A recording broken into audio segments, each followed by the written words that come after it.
Hello, this is Walter Bosley of the Walter Bosley channel.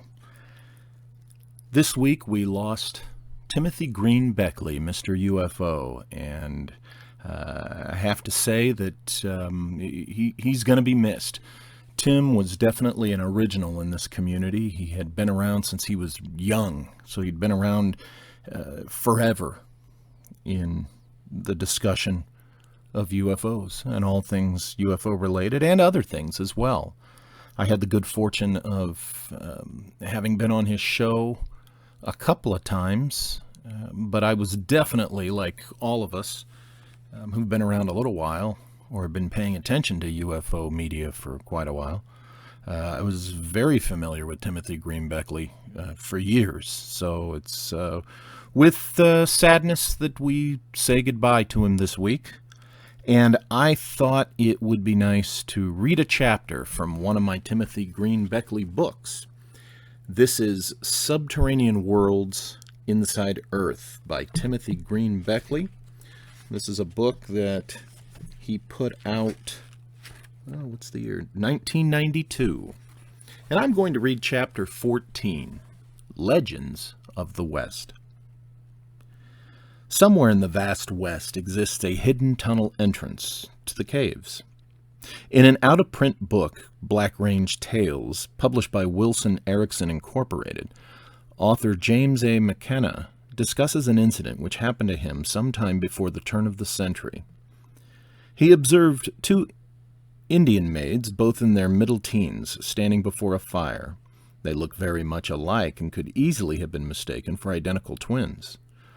Both were wrapped in bright native blankets and were sitting around an open fire roasting heart of sotol, a yucca-like plant found in the southwestern United States.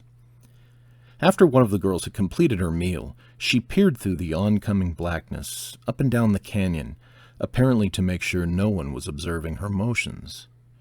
She then turned and started toward the opposite end of the canyon. Two burros came into sight and trotted up to her. She seemed to be tapping the walls of the canyon with a rock. A minute later, she seemed to walk right through the canyon walls into the rocks. Shortly thereafter, she reappeared once again with a large bucket of water and gave it to the burros. She went through this same routine several times. The opening through which the native girl had entered led into a cave.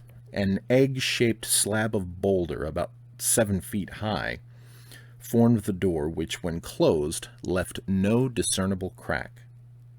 When the native maiden had finished feeding the burros, she brushed her own tracks away, making sure nothing would seem out of place. She then picked up a lantern she had been carrying and departed down the valley. The witness went to the spot where he had seen the native girl and did exactly what she had done. The egg-shaped door swung open in its socket. The witness found himself in a dark cavern. The trickling of an underground spring echoed through the immense darkness. After standing in the entrance for a short time, McKenna closed the door and rejoined his partner. About midnight, his companion, who was apparently sleeping soundly, woke up screaming. After settling down, he explained that someone or something had been sticking needles into him. After a few minutes, they both discovered to their utter amazement that some form of electricity was present in the pass. The grass itself felt like a bunch of needles. Soon after this incident, a cool breeze came up, and the two men found that the prickly sensation had vanished from the grass. According to Black Range Tales, the Mexicans of the region believe that this prickly sensation is caused by vents leading to hidden volcanoes. They make sure never to camp in these canyon passes. Shortly thereafter, the two decided to explore the cave beyond the secret door. They went down into the cave and shortly reached a turn where they were confronted and almost blinded by a sudden flash of light. The light was gone with the speed of lightning. After that, the only sound they heard for some time was the sound of rushing water from underground springs. As they went deeper into the cavern, the sound of rushing water reached their ears, evidently from numerous underground springs and rivers. As they went deeper into the cavern, the sound of rushing wind also reached them. The flash, which they had encountered earlier, was now being repeated at intervals. At the time of each flash, they were able to make out hundreds of hand-painted signs and designs on the walls about them. A sudden turn to the right brought them to a hidden well. It was hidden below the floor at least 6 feet. The flashes showed a few fish in the pool. The light then became so strong that they could see about every bone in their bodies. The flashes got so bright and became so frequent that they had to put on their dust glasses for protection. At the moment of each flash of light, the water in the hidden pool would rush from side to side and in the process throw a heavy spray over them. All of a sudden they were aware of a pitiful moan. The voice grew much louder and soon began repeating over and over again, "Oh, oh, mercy, mercy." As they continued their journey deeper into the cavern, the moaning continued to grow louder and louder, and the air became heavy with a sulfuric odor. After they had descended about 1,000 feet, they came to a side draft, and the cave's mouth almost closed from a fall of rocks. A short distance down this drift, they stumbled over a pile of bones, which they estimated to be the skeletons of a dozen or more persons. Searching around, they soon discovered various bits of broken native pottery. In the drift, they neither saw the flashes nor heard the moans, but the poisonous air made them quite drowsy. Because of this situation, they soon found it impossible to continue any further, and thus they had to return to the surface. It is not known to this day if this entrance has ever been relocated by anyone else. Not far from this entrance is the Superstition Mountain range.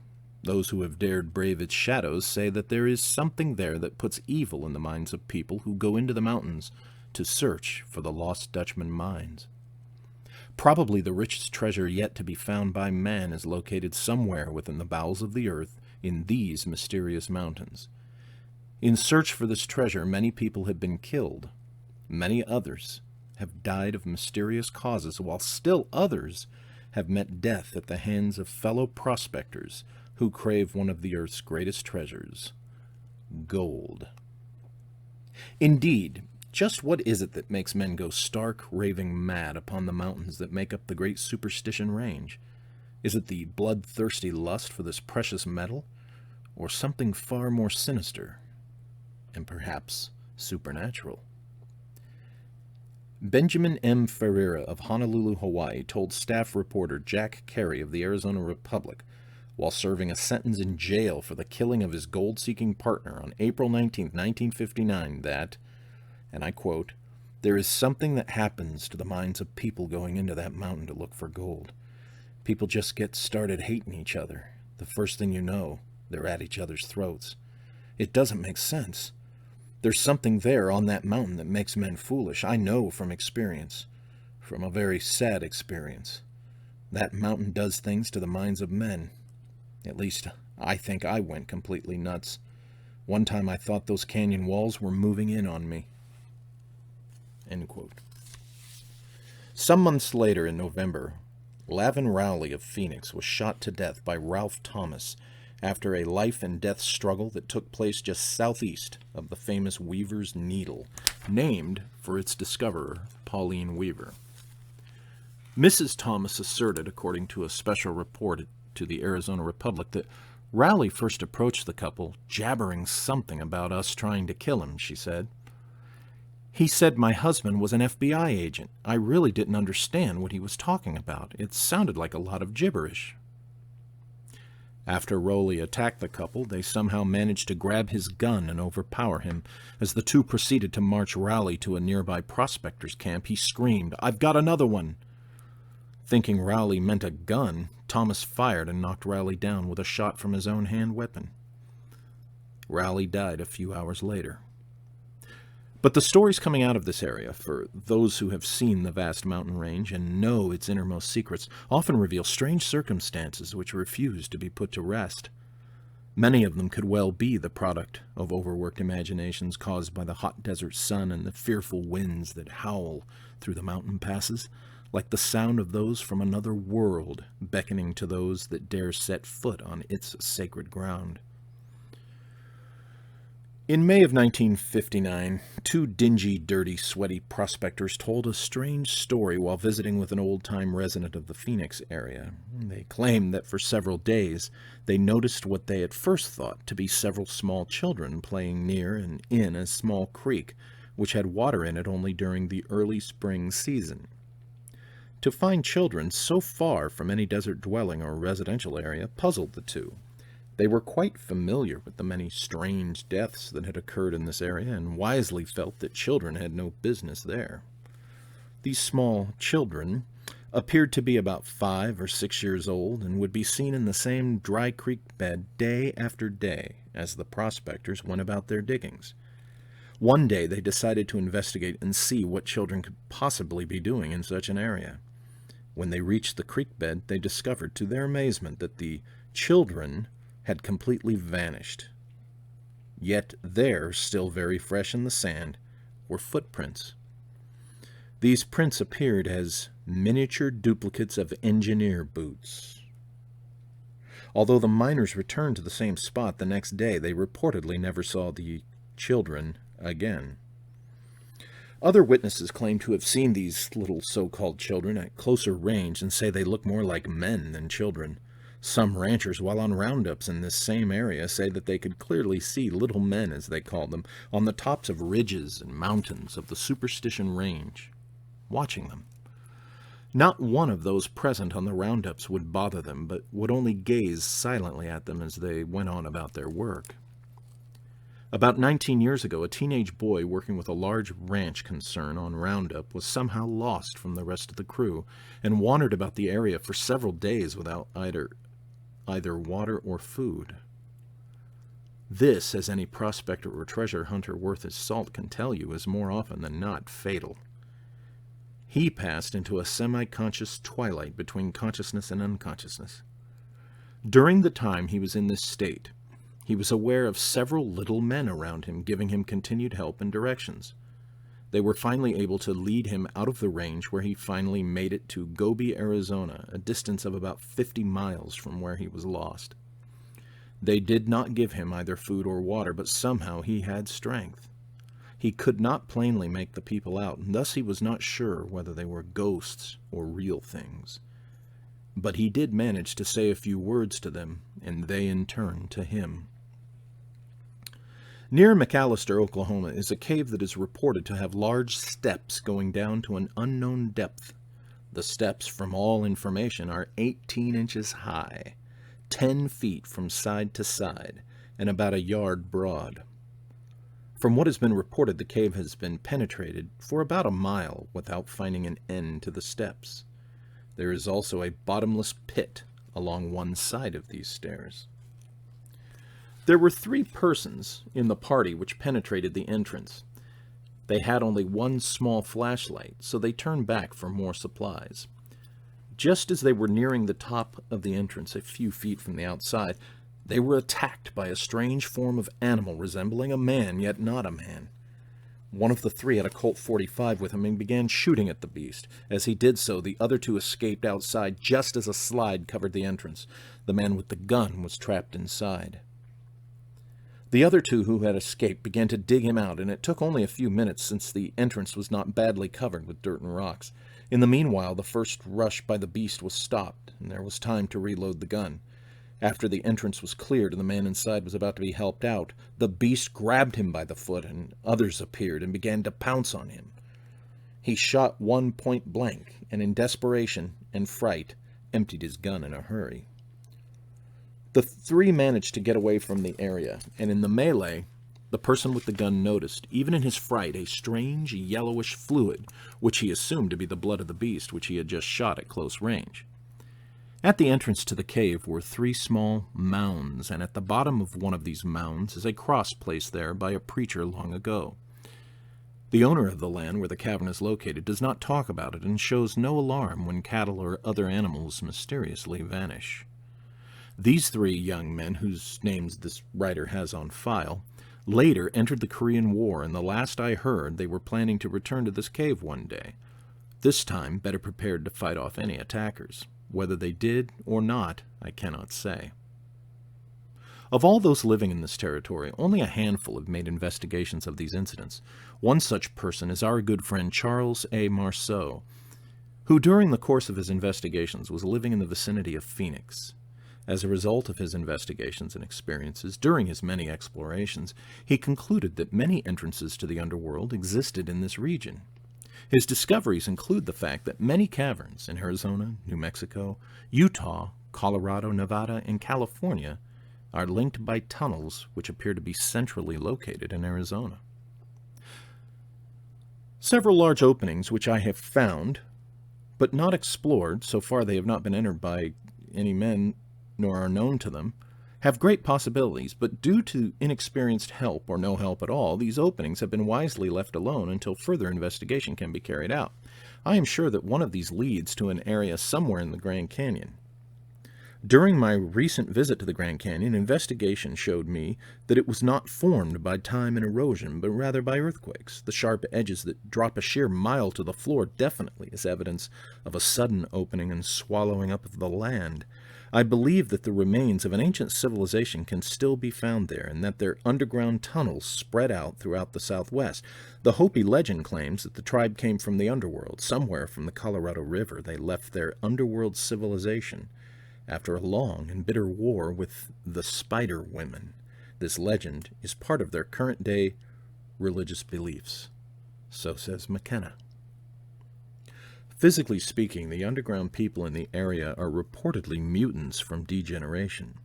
A case in point is a tale Mark, as his friends sometimes call him, once told this writer about an odd incident which occurred in January 1962 near the Verde Valley. A woman who was on her way to Phoenix from Prescott had an accident. She rolled her car over and the force threw her out. The car landed on her. How long she laid there she doesn't know, but suddenly, out of the desert, came this thing, some 10 feet high and web-footed, which lifted the car off of her and disappeared back in the direction from which it came. This same creature has been seen, we are told, several times before and after this incident. On one occasion, the same being, or perhaps a relative, was seen by 2 old prospectors while working on their claim in a mining community a good 60 miles north of where the lady had the accident.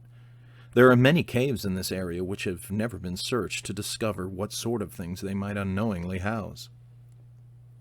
One case that Jim Moseley, editor of the semi-serious Saucer Smear, and I are both very much familiar with was the so-called Robert Dobbins exploration, since we were among those invited to join in on the search for treasure that had been guarded by small, disc-shaped objects and an invisible force that prevented anyone from venturing very far into the mouth of this particular cave. On the day of the arrival of the exploration party, the telephone at the headquarters went out of order. The jeep that was to take the arriving members to the area broke down. Just about everything that could go wrong did go wrong. And because of various illnesses and other problems, neither Jim Moseley nor I could go along on this exciting venture. Apparently, several people did reach the cave and explored its depths, but nothing of interest was apparently found. No treasure, no darrow, nor any miniature saucers. Fantastic as these stories may seem, this is the same general area where bodies of both dwarfs and giants have been uncovered. Along with the remains of these bodies, some in an extremely high state of mummification have been found, tools, and eating utensils. Bones of larger beings, some as large as 10 feet tall, have also been the talk of scientific circles. Perhaps all these tales are nothing more than old wives' stories, yet one cannot help but wonder what has happened to the hundreds of persons who have mysteriously lost their lives or vanished from the face of the earth while exploring this area. And that is Chapter 14 from Timothy Green Beckley's Subterranean Worlds Inside Earth. Timothy Green Beckley passed away this week, and I'd like to express condolences to his family and friends. And Tim, you will definitely be missed.